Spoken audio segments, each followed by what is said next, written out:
ठीक है, ध्यान दो। अभी हम लोग केमिकल काइनेटिक्स आज पढ़ेंगे, ये फिजिकल केमिस्ट्री में आता है। ठीक है, तो देखो केमिकल काइनेटिक्स क्या होता है। ठीक है, एक कंटेनर है, उसमें मैं दो रिएक्टेंट लेता हूं ए एंड बी।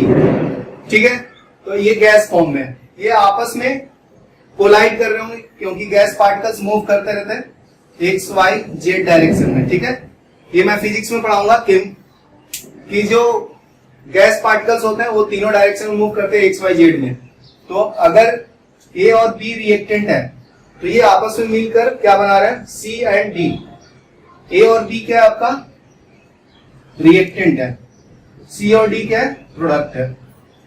ठीक है, तो देखो जब ये दोनों आपस में कोलाइड हो रहे होंगे तो इसका मतलब ये दोनों कंज्यूम हो रहे हैं, तभी सी और डी फॉर्म हो रहा है, राइट। तो मैं बोल सकता हूं ना कि final concentration of A minus initial concentration of A divided by T2 minus T1।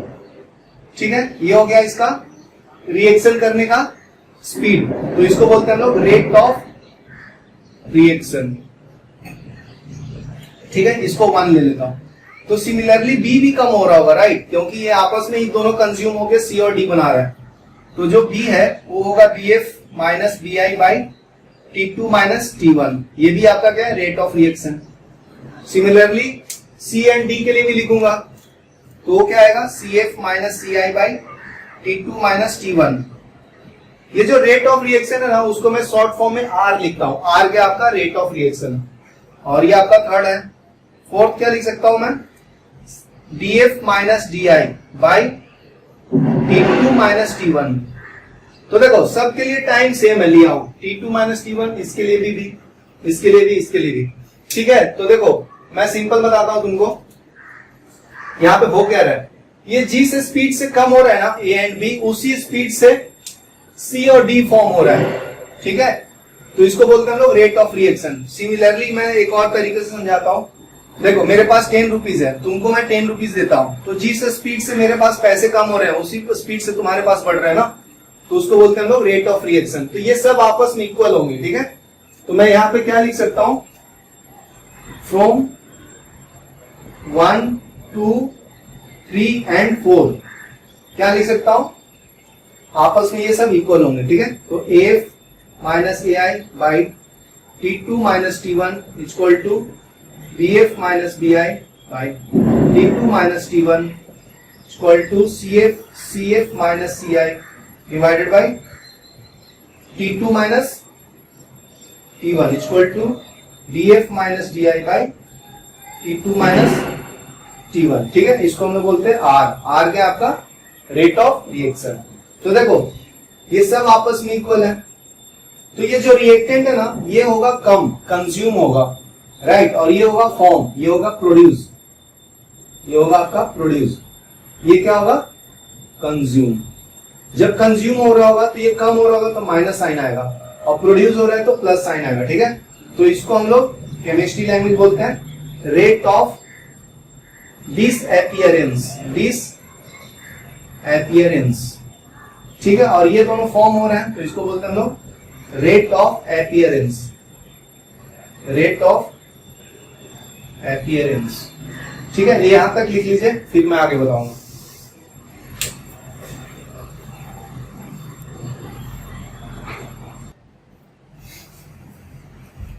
तो देखो ये 1 2 3 4 को मैं कंबाइन करके क्या लिख सकता हूं, मैं बताओ, इसको मैं लिखता हूं, देखो ये टर्म है ना R क्या रेट ऑफ रिएक्शन है आपका, AF minus AI by T2 minus T1 की जगह पे माइनस DA बाई DT लिखूंगा।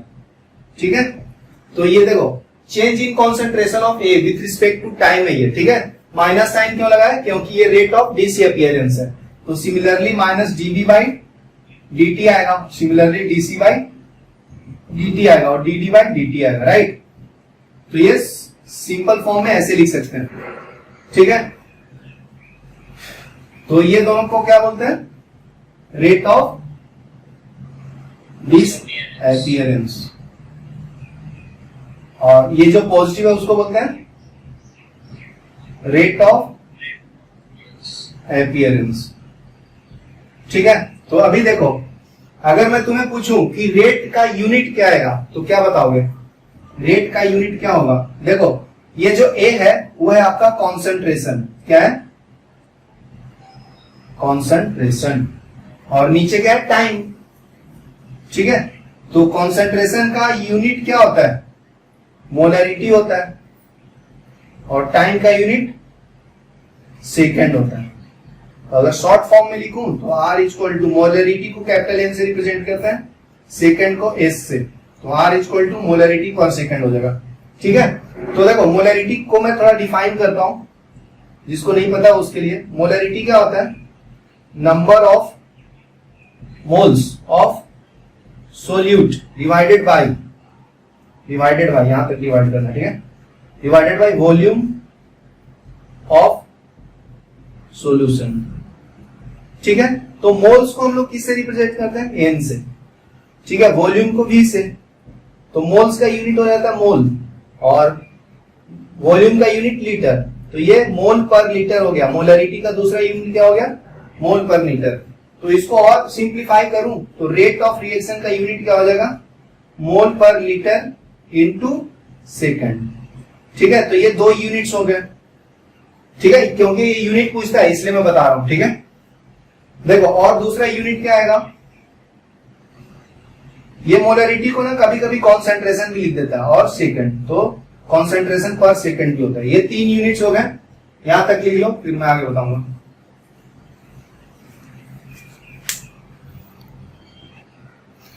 अगर मैं इसी इक्वेशन को मॉडिफाई करूं, इस इक्वेशन को अगर मैं इसका कोएफिशिएंट ले लूं, स्मॉल कोएफिशिएंट है, और इसका स्मॉल कोएफिशिएंट b है, इसका c, इसका d। ठीक है, तो a b c and d are coefficient of a b c and d respectively. ठीक है, तो अभी देखो, और ये तो पता है ना, ए एंड बी क्या है, आपका रिएक्टेंट है। ठीक है, रिएक्टेंट किसको बोलते हैं, जो आपस में रिएक्ट होकर प्रोडक्ट बनाता है। ठीक है, तो capital C and D are product. ठीक है, तो अभी देखो ये जो फॉर्मूला है ना, उसमें क्या मॉडिफिकेशन आएगा, रेट ऑफ रिएक्शन में R equal to minus D A by A D T. ठीक है, ये जो स्मॉल ए है ना कोएफिशिएंट, वो डिवाइड हो जाता है, तो सबके लिए डिवाइड होगा। तो देखो फिर minus DB by B D T, फिर क्या होगा, plus D C by C D T equal to D D by small D D T. ठीक है, तो ये आपस में जब कैलकुलेट करोगे तो इक्वल आएगा। ठीक है, अभी हम लोग न्यूमेरिकल करेंगे इस पे, तो क्लियर हो जाएगा। ठीक है, अभी मैं यूनिट पूछूं इसका तो क्या होगा, सेम यूनिट होगा। ठीक है, मोल पर लीटर, क्योंकि जो ए बी सी डी है वो आपका कांस्टेंट है। ठीक है, उसका यूनिट नहीं होता। जैसे मैं पूछूंगा 2 का यूनिट होता है क्या, नहीं होता है। ठीक है, वो मैग्नीट्यूड है ना, तो उसका यूनिट नहीं हुआ। तो ये मॉडिफाई कर लो, इस फॉर्मूला में मॉडिफिकेशन ये। ठीक है, अभी भी ये दोनों रेट ऑफ डिसअपियरेंस है और ये दोनों रेट ऑफ अपीयरेंस है।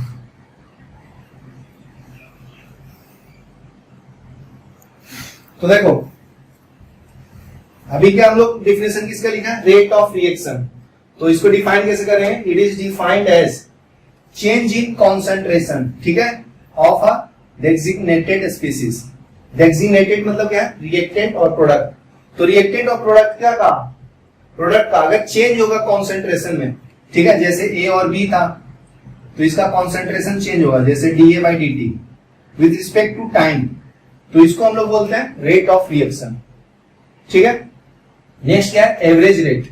Average rate of reaction is defined as change in concentration of reactant और product divided by time interval over which change occurs. ठीक है, तो मान लीजिए स्टार्ट हो रहा है 10 इक्वल टू 20 सेकंड से और 100 सेकंड तक जा रहा है, तो ठीक है, वो टाइम इंटरवल के लिए जितना चेंजेस आएगा कॉन्सेंट्रेशन और टाइम में, तो उसको हम लोग एवरेज रेट ऑफ रिएक्शन बोलते हैं। ठीक है, तो हम लोग mostly average rate of reaction ही निकालते हैं। तो देखो मैं ये जो बताया था रेट ऑफ रिएक्शन, इस रिएक्शन के लिए लिखना है नाइट्रोजन 1 मोल है और 3 मोल्स ऑफ हाइड्रोजन है, मिलकर 2 मोल्स ऑफ एमोनिया दे रहा है। ठीक है, ये आपका नाइट्रोजन गैस है, ये आपका हाइड्रोजन है। ठीक है, ये क्या है, एमोनिया। तो ये आपस में मिलकर एमोनिया दे रहा है, राइट। तो मैं बताया था अगर कंपेयर करेंगे small A small B small C B से, तो यहाँ पे स्मॉल ए क्या है आपका 1। इक्वेशन 1 और 2 को कंपेयर करो, 1 एंड 2 को, तो a इक्वल टू 1 है यहाँ पे, और कैपिटल ए क्या है n2, स्मॉल b क्या है 3, कैपिटल b क्या है, कैपिटल B क्या है हाइड्रोजन गैस, ठीक है। C क्या है यहाँ पे 2, और कैपिटल C क्या है NH3, D क्या है 0, स्मॉल d क्या है 0, ठीक है। तो रेट ऑफ रिएक्शन क्या होता था minus DA by DT into A minus DB by B DT plus DC by C DT, ठीक है। तो अभी वैल्यू डाल देंगे यहाँ पे माइनस ए का वैल्यू क्या है कैपिटल का n2 by 1 into dt, right, समझ आ रहा है, by 3 dt equal two plus d, c का वैल्यू क्या है यहाँ पे NH3 और स्मॉल c का 3, स्मॉल 3 का 2 है, राइट। देखो स्मॉल c का वैल्यू कितना है 2, तो ये तुम्हारा हो गया रेट ऑफ रिएक्शन, ठीक है। ये CT मेंस एडवांस और बोर्ड में आएगा, ऐसा रिएक्शन लिखा रहेगा, तुमको रेट ऑफ रिएक्शन लिखना है ये देख के, ठीक है। तो ये सीख लो, और मैं दूसरा एग्जांपल देता हूं, तुम लोग लिख के बताना,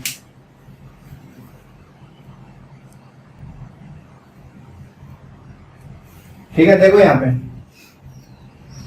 इसका रेट ऑफ रिएक्शन लिखना है, तो इसको कंपेयर करेंगे small A small B small सी, ठीक है। तो देखो रिएक्टेंट साइड है ये साइड क्या है आपका रिएक्टेंट, एरो के बाद में क्या है प्रोडक्ट, ठीक है। तो देखो इसको कंपेयर करेंगे, तो A इक्वल टू क्या आपका 2, कैपिटल A क्या है आपका N2O5, ठीक है। B एब्सेंट है, यहाँ पे B नहीं है, राइट, यहाँ पे 0 है, तो B equal to 0, capital B equal to 0, ठीक है। अभी C को C से कंपेयर करेंगे, तो small c equal to 4, concentration of C is NO2, ठीक है। Small d is 1, capital D is O2, ठीक है। तो अभी इसका रेट ऑफ रिएक्शन लिखते हैं हम लोग, क्या लिखते हैं minus DA upon DT into A minus DB by B DB equal to DC by C DT equal to, ये प्लस है right, DD by small d into DT, ठीक है।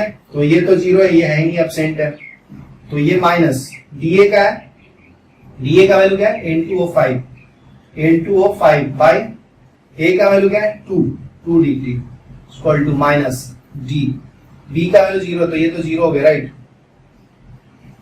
इक्वल टू D, C का value क्या है NO2 by 4 dt equal to क्या होगा D of O2 by 1 into dt। यहां तक क्लियर है, ठीक है। तो देखो ये हो गया आपका रेट ऑफ रिएक्शन, ठीक है। आदित्य क्लियर है आपको, ठीक है ना। अभी यहाँ पे ध्यान देना, तो ये तो थियोरेटिकल बात हो गया ना, मैं बोला कि इक्वल है, तो तुम कैसे मान लोगे ना कि इक्वल होता है नहीं होता है, तो उसको हम लोग थियोरेटिकली प्रैक्टिकली करते हैं, ठीक है।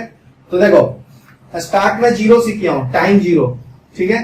तो उस टाइम देखो तुम N2O5 का कॉन्सेंट्रेशन पे ध्यान दो, इसका सबसे ज्यादा कॉन्सेंट्रेशन है जब टाइम है 0, स्टार्ट हो रहा है जस्ट, तो उस टाइम NO2 और O2 बना नहीं है, ठीक है, कंटेनर है, उसमें सिर्फ मैं N2O5 लिया हूं, उस टाइम रिएक्शन नहीं हुआ, तो NO2 और O2 नहीं बना है, तो दोनों 0 होगा, टाइम t इक्वल टू 0 के लिए।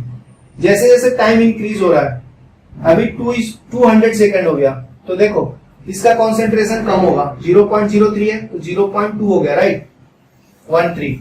इसका देखो दोनों का कॉन्सेंट्रेशन बढ़ गया, तो देखो इसको ऑब्जर्व करो, कम हो रहा है, ये दोनों देखो बढ़ रहा है,